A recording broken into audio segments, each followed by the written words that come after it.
Yesterday, as we entered the fifth week of Easter, really celebrating Paschal joy, changed forever by those 3 days.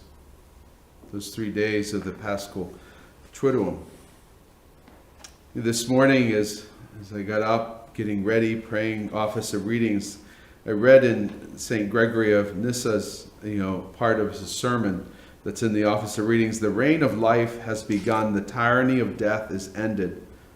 A new birth has taken place, a new life has come, a new order of existence has appeared. Our very nature has been transformed.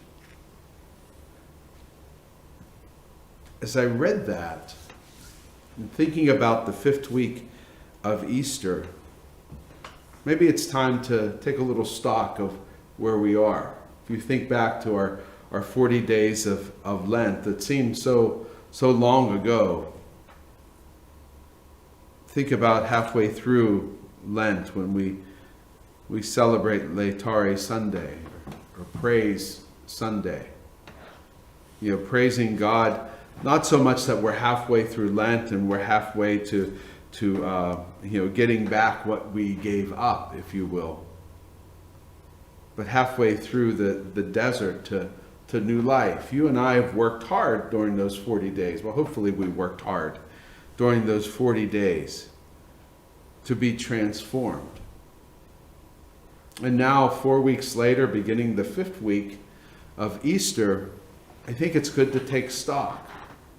It's good to listen to St. Gregory as he says, look, you're transformed. Now, what are you doing?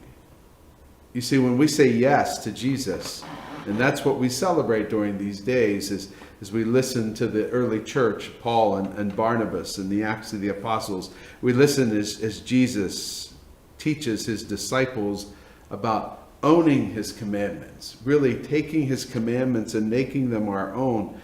Really being a Christian, being a follower of Christ, it's a great burden. It's a great burden. A few years back, at the parish, I gave a homily on World Marriage Day, and I talked about how marriage, to me is a burden, and boy, did I get it. Because how can you call marriage a burden? Well, I looked at it in the sense that, wow, you have to take care of this person. And there's a great cross in that, because it's constantly laying down your life, for the other. It's the same way with being a Christian. God has revealed himself to us in his Son, Jesus Christ. He showed us to the extent of what he's willing to do or where he's willing to go to show us how much that love means. And now we're called to do the same. But yet, in our lives, we tend to, make idols very easily. That's what we hear in the Acts of the Apostles, that both the Gentiles and the Jews, they were listening to, Paul and Barnabas, and, by the power of God, God working through Paul, there's great healings that are happening, and now they're being turned into these idols. And that's not what Paul means to do. That's not what Barnabas means to do, and that's not what we ought to be doing. We have to be careful that the focus as we live our Christian life doesn't turn back on us, because we've spent 40 days, remember, in the desert, trying to take the focus off of ourselves and put it back where it rightfully belongs, on Jesus Christ. Put it back where it rightfully belongs, to a God that saves us. We prayed in the responsorial psalm, not to us, O Lord, but to your name give glory. How are we supposed to do that? I would suggest that this week is a good week to take stock in our Paschal celebration, our Paschal sacrifice, if you will. To let our yes mean yes, not to go back to how we were living, because remember, we wanted to change that.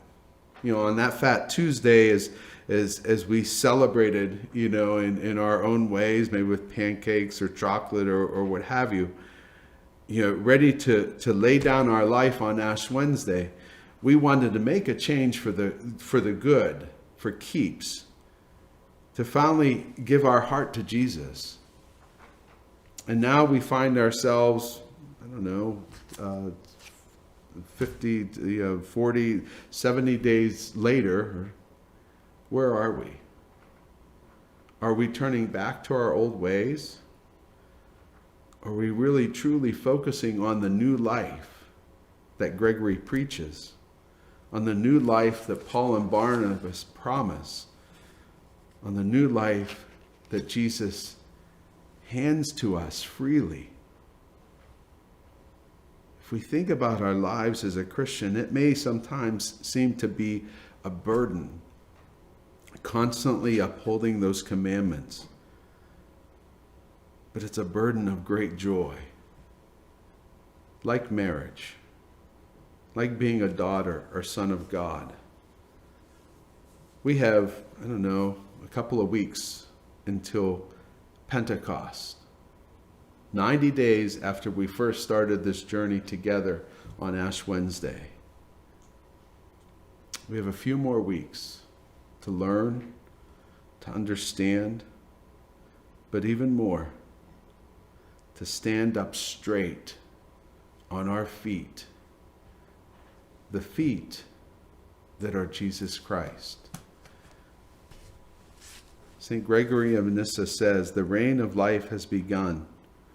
A new birth has taken place. A new life has come. A new order of existence has appeared. Let's take stock in that today. Let's think about how we're living this new life. Are we standing up straight? Or are we a little bit bent over from the weight that we put on our shoulders by our own crosses? Or do we give them to Him, who is not a God of idols, who is a God of mercy, a God of love, a God of compassion, a God of healing? May we stand up straight and walk and not give ourselves glory, but give glory and honor to Him, Jesus Christ, the Son of God, who lives forever. Amen.